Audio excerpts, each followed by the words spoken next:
들어야 되는데 신명기 통해서도 하나님의 우리가 하나님의 음성을 들을 수 있기를 기도합니다. 우리가 세상을 살아가다 보면은 많은 일들에 대해서 해석을 해야 합니다. 과연 그것이 무엇을 말하는가, 또 무슨 의미가 있는가, 어떤 것이 바른 것이고 어떤 것이 틀린 것인가, 또 장기적인 그림에서 볼 때 어떤 길로 가는 것이 맞는 것인가 등등 옳고 그름을 판단하는 이런 해석 작업이 우리 삶에서 끊임없이 일어나고 있습니다. 예전에 강철 서신으로 유명한 김영한 씨는 서울법대 82학번으로 남한 민혁당을 조직하여 남한 주사파의 대부로 활동하였습니다. 그의 대표적인 제자가 이석기 씨입니다. 그는 평등사회를 추구하는 공산주의 이념과 이 땅의 토착 공산주의 이념인 김일성 주체사상을 신봉하며 이상적인 사회를 꿈꾸며 열심히 투쟁을 하였습니다. 그런데 그분이 잠수함을 타고 북한에 들어가서 북한 사회를 직접 체험하고 또 김일성을 직접 만나보니까 이거 이렇게 불평등한 사회가 있는가, 권위적인 사회가 있는가, 이런 것을 깨닫고 충격을 받고 그가 믿던 모든 것이 송두리째 무너지고 마는 그런 경험을 하였습니다. 이후 그는 주사파의 해체를 선언하고 북한 민권운동가로 지금까지 활동하고 있습니다. 이처럼 때로는 내가 철석같이 믿던 것이 거짓임이 드러날 때가 있습니다. 오늘날 우리가 이 사회를 살아가고자 할 때 무엇이 옳고 그른지, 어떻게 해야 오류를 줄이고 바른 길을 갈 수 있는지 정말 많은 고민이 되지 않을 수 없습니다. 또 내가 믿는 신앙, 또 내가 가진 가치관, 이런 것에 대해서 세상은 끊임없이 도전을 해오고 있습니다. 포스트 모던 사회가 되어 이러한 가치관의 혼란은 더욱 심해지고 있습니다. 이것은 흔들릴 수 없는 분명한 사실인데 포스트 모던 사회는 이것을 완전히 뒤엎어버립니다. 가나안 입성을 앞둔 신명기 세대에게도 이런 문제가 있었을 것입니다. 그들은 애굽의 노예 생활과 광야 고난 가운데 무너진 부모 세대가 경험해보지 못한 그 축복의 땅, 젖과 꿀이 흐르는 땅으로 이제 들어가게 될 것입니다. 그런데 그 땅에는 자신들이 지금까지 체험해보지 못한 다양한 문화가 존재하고 또 강력한 군사력과 경제력으로 무장한 그 이방인들이 살고 있었습니다. 그 땅의 종교는 매우 다양했고 여호와 신앙은 이제 갓 노예 생활을 벗어난 히브리인들의 민족신에 불과하다 이렇게 치부될 것입니다. 그동안은 하나님과 직접 대면한 모세가 있어서 그들에게 그때그때 필요한 판단의 기준을 제시를 했지만 이제 모세도 죽어서 그들을 떠날 것입니다. 또 신명기와 율법이 있긴 하지만 이것을 실제 상황에서 어떻게 적용해야 될지 그것을 하나하나 구체적인 사안을 따라 해석을 해주고 올바른 판단을 내리도록 도와줄 성경 선생들이 그들에게 필요하였습니다. 이때 모세는 오늘 본문에서 세 부류의 사람을 언급하면서 신명기 세대를 인도할 사람들이 누구인가, 그들의 목자가 누구인가, 또 그들이 누구의 말을 들어 올바른 판단을 하고 그 땅에서 살아가야 될 것인가, 또 누가 사꾼인가 하는 이런 것을 가르쳐주고 있습니다. 세 부류의 사람 중 첫째는 레위 사람 제사장과 레위의 온 지파입니다. 1절에서 8절은 이들에게 따로 땅에 기업이 없으니 여호와께 드린 제물 중에서 여호와의 화제물과 그 기업을 그들의 소유로 돌리라. 그래서 1절에서 8절은 주로 그들에게 그 제물을 돌리라는 이런 이야기로 가득 차 있습니다. 백성들이 드리는 제물 중에 레위인과 제사장이 돌려질 것은 소나 양의 앞다리, 두 볼, 위장, 처음 거둔 곡식 포도주 기름, 또 처음 깎은 양털, 또 본문에는 나오지 않지만 11조와 같은 것들입니다. 이런 것들이 그들에게 주어진 기업이요 그들의 소유입니다. 이것은 백성들이 드려진 재물 중에서 취하는 것이기 때문에 마치 그 가난한 자에게 적선하듯이 하는 것이 아닙니다. 여호와 하나님 앞에 죄인된 자세로 나아가서 또 때로는 감사하는 마음으로 나아가서 또 하나님의 것을 돌려드리는 11조를 들고 나가서 하나님께서 감사하는 마음으로 절대적으로 드려야 하는 재물입니다. 가나안 땅에서 농사와 목축에서 그들의 손 열심히 수고한 손 위에 여호와께서 축복하셔서 얻은 그 소산물 중에 얼마를 들고 나가는 것입니다. 이러한 것이 예물이요, 또 특히 11조는 원래 이러한 것이고 특히 여호와의 것입니다. 이처럼 여호와께 거룩하게 구별하여 드려진 이런 재물을 레위인 제사장과 레위 온 지파에게 그들의 기업으로 돌려야 합니다. 이런 것이 마땅히 그들의 것이요, 또 그들의 기업이요, 소유가 된다 이야기하고 있습니다. 이를 볼 때 주목할 점은 겉으로 보면은 그 이스라엘 그 일반 사람들이 레위인과 제사장을 먹여 살리는 이런 개념처럼 보이지만 이 18장을 가만히 보면은 그들이 이들을 먹여 살린다는 그런 표현은 전혀 없습니다. 백성들이 하나님께 예물을 드릴 때 이미 그 예물은 그들의 손을 떠났습니다. 그들의 소유가 아니라 이제 하나님의 것입니다. 여호와의 소유가 되었습니다. 그리고 여호와께서 그 당신의 소유로서 당신의 그 레위인과 제사장들을 먹이신다는 그런 이야기입니다. 여호와께서는 이스라엘 모든 백성들을 그들의 농사와 목축에 축복을 하셔서 그들을 먹여 살리시는 분이 되십니다. 또 여호와께서는 백성들이 하나님께 드린 그 제물을 가지고 그 여호와의 종들을 먹여 살리고 계십니다. 이걸 보면 이스라엘 모두가 여호와 하나님의 손으로 먹고 살아간다 하는 것을 우리가 본문에서 읽을 수가 있습니다. 그렇다면 이들 레위인과 제사장의 역할은 무엇이었을까요? 무엇이 그리 중요한 일이기에 그들은 일반 백성처럼 농사를 짓지 않고 양도 치지 않고 이렇게 그 여호와께 드려진 그 제물을 갖고 살아가야 했을까요?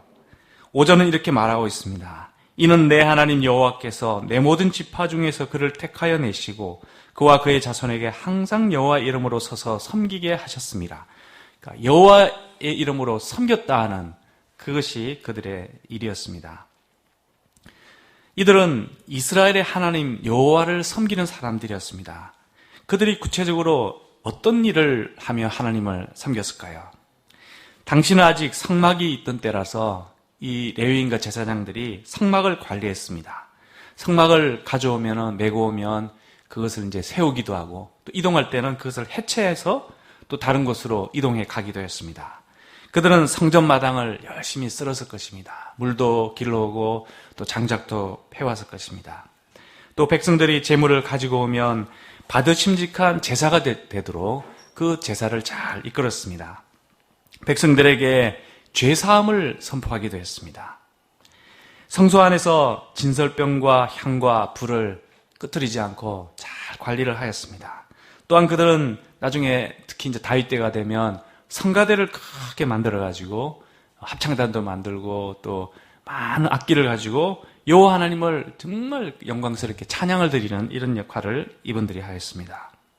또 그 중에 반차를 나누어가지고 지금은 성소지만 나중에는 성전이 지어질 때 각 들어가는 문을 이렇게 다 지켜가지고 하나님의 성전이 이렇게 침범되지 않도록 잘 보호하고 관리를 하였습니다. 특히 대제사장은 1년에 한 번 대속죄 일에 지성소에 들어가서 모든 백성의 그 죄를 다 대속하는 너무나 중요한 일을 하였습니다. 민수기를 보면 이 광야에서 진을 칠 때 성막과 이 동서남북 세 지파, 그 지파들 사이에 약 900m의 거리를 두었습니다. 그 이유가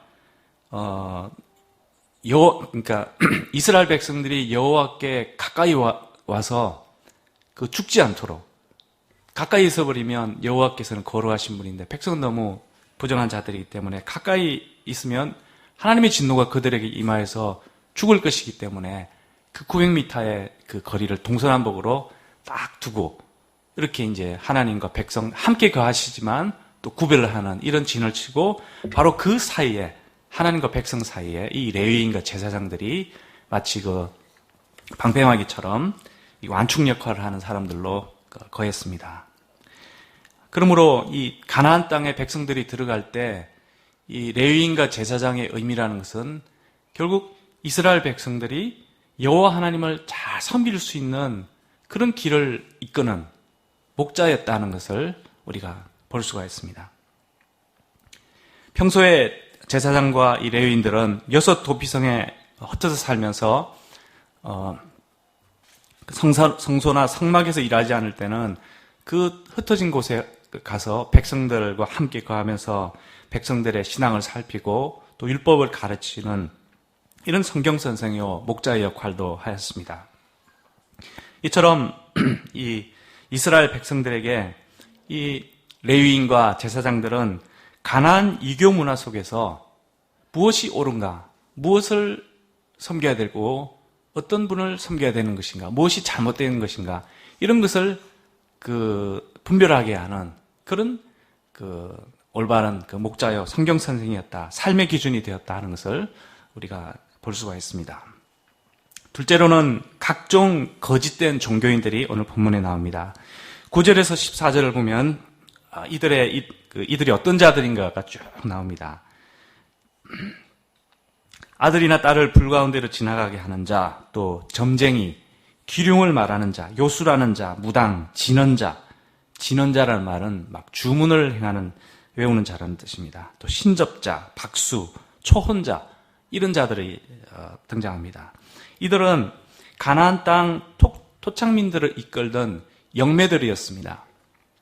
하늘과 땅, 신과 인간, 그것을 맺어주는 것이 바로 이런 존재들, 이렇게 여겨지는 존재들, 이런 자들이었습니다. 그런데 신명기는 이들의 행위를 한마디로 말해서 가증한 행위다. 점을 치고 또 혼을 불러내고 신접하고 이런 것들이 가증한 행위다고 딱 한마디로 그냥 정리를 해버립니다. 사람이 보기에는 이것이 문화일 수가 있습니다. 또 토착 문명일 수도 있습니다. 그러나 여호와께서 보시기에 이것은 매우 가증한 행위다 말하고 있습니다. 왜 그렇습니까? 그들이 행한 행위를 보면 그렇습니다. 우상에게 바치려고 자신들의 아들이나 딸을 불가운데로 지나가게 하는 이런 비인간적인 행위를 그들이 하였습니다. 또 점이라든지 요술이라든지 굿, 신접, 초혼 이런 것들을 통해서 악령을 불러내고 거짓 속임수를 통해서 백성들을 미혹하는 자들이 있기 때문입니다. 그래서 올바른 판단을 해야 되는데 이들이 올바른 판단을 흐리는 자들이기 때문에 하나님 보시기에 가증한 자들이라는 것입니다. 이들이 백성과 맺어주려고 하는 것은 참된 신 여호와가 아니라 더러운 악령이라든지 거짓된 것 이런 것들 뿐입니다. 여호와께서는 그들을 가정히 여기시고 이스라엘 앞에서 앞으로 쫓아내실 것입니다. 그러므로 이스라엘은 여호와께서 쫓아내려고 하는 것을 억지로 쫓아가지 말고 이들의 말을 듣지 말고 딱 분명히 선을 그어라. 지금 모세가 말을 하고 있습니다. 가나안의 문화가 아무리 새롭고 다양하고 신기할지라도 이런 이교 종교인들의 가르침을 쫓지 말라 합니다. 이들은 요한복음 10장에 나오는 강도요, 사꾼, 양들의 생명을 죽이려고 하는 이런 자들이기 때문에 쫓지 말라 말하라고 하고 있습니다. 셋째로 모세와 같은 선지자의 말을 들어야 합니다. 이제 모세가 떠난 후 가나안 땅에서 이스라엘을 이끌 한 명의 선지자를 하나님께서 세우실 것입니다. 이 선지자가 가나안 땅에서 모세처럼 하나님과 백성 사이에서 중재할 것입니다. 이 선지자의 역할이 무엇인가? 도대체 이 사람은 뭐 하는 사람인가? 이런 것을 오늘 본문을 쭉 보면은 그것을 표현하는 단어가 나옵니다. 그것은 바로 말입니다. 말씀. 18절은 이렇게 말합니다. 내 말을 그 입에 두리니 내가 그에게 명령하는 것을 그가 무리에게 다 말하리라. 이 선지자의 역할은 여호와의 음성을 전하는 것입니다. 여호와의 명령, 여호와께서 이르신 말씀을 전달하는 것입니다. 그러므로 백성들은 가나안 땅에서 선악간의 옳고 그름을 판단하고자 할 때 이 선지자를 통해 주시는 여호와의 말씀을 잘 귀 기울여 들으면 됩니다. 그 선지자의 입에 두신 여호와의 말씀을 따라서 판단하고 그 여호와의 말씀을 따라 살아가면은 아무 문제가 없을 것입니다. 성경에서 이 선지자, 란 말이 처음 등장하는 곳이 창세기 20장입니다. 하나님은 사라를 데려간 아비멜렉에게 아브라함의 아내를 돌려보내도록 하시면서 아브라함은 그는 선지자라. 그가 너를 위해 기도하리니 내가 살려니와 내가 돌려보내지 아니하면 너와 내게 속한 자가 다 반드시 죽을 것이다 하셨습니다. 이를 볼 때 선지자는 기도하는 자요. 그를 통해서 생명이 왔다 갔다 할 수 있는 아주 엄청난 존재임을 알 수 있습니다. 열왕기상을 보면 남유다의 여호사밧 왕이 이 아람과 전쟁을 벌일 때 우리가 물을 만한 여호와의 선지자가 여기 있지 아니하냐 이렇게 물었습니다. 즉 선지자의 입에 담긴 여호와의 말씀을 듣고자 했습니다.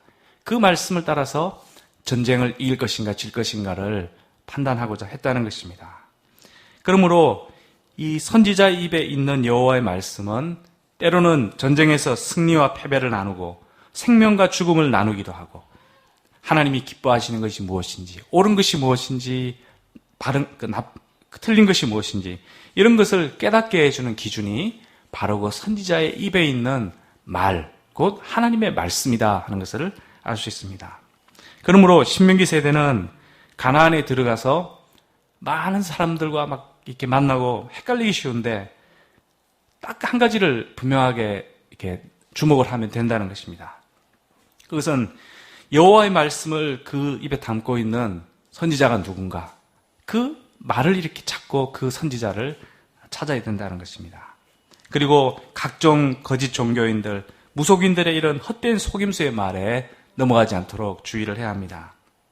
그리고 처음에 말한 것처럼 여호와를 섬기는 레위인과 제사장들의 지도를 따라서 여호와께 올바른 제사를 드리고 또 그들을 통해서 율법 공부를 열심히 해나가면 그 가나안 땅에서 계속 평안하게 될 것이다 하는 것입니다.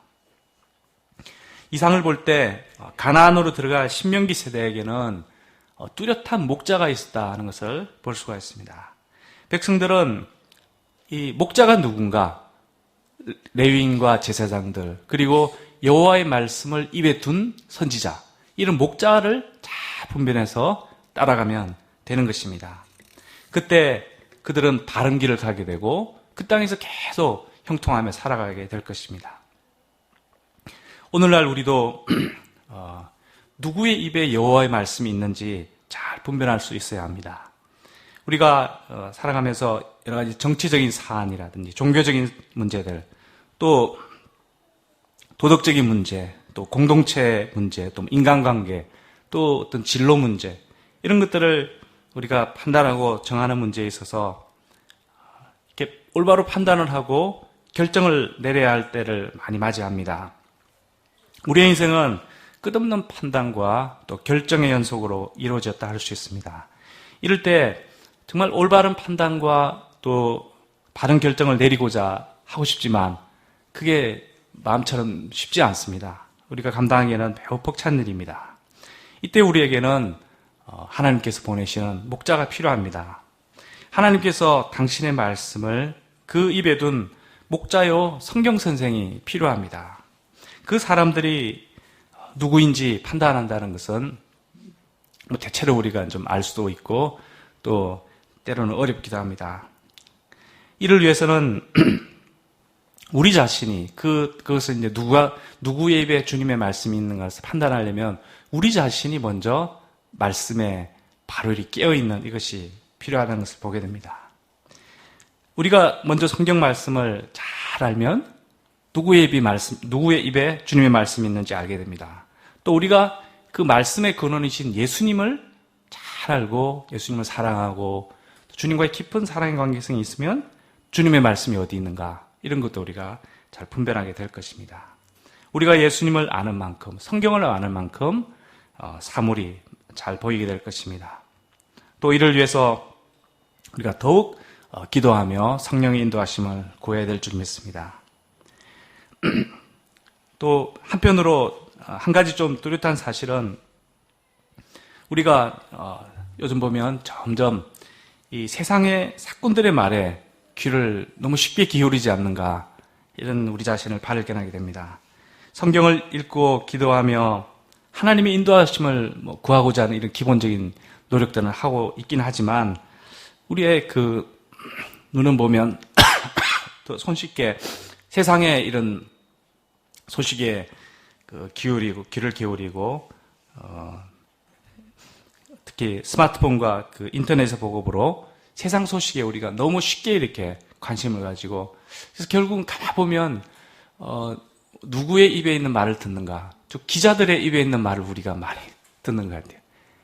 그 기자들의 말인 것 같아요. 그것에 우리가 세상을 무시하고 살 수는 없지만 너무 우리의 그 눈과 귀가 기자들의 그 입에 담긴 기사거리 여기에 너무 관심이 가 있지 않는가 이런 점을 우리가 반성하게 됩니다. 이것은 우리 자신뿐만 아니라 우리 학생들이라든지 자녀들도 마찬가지일 것입니다.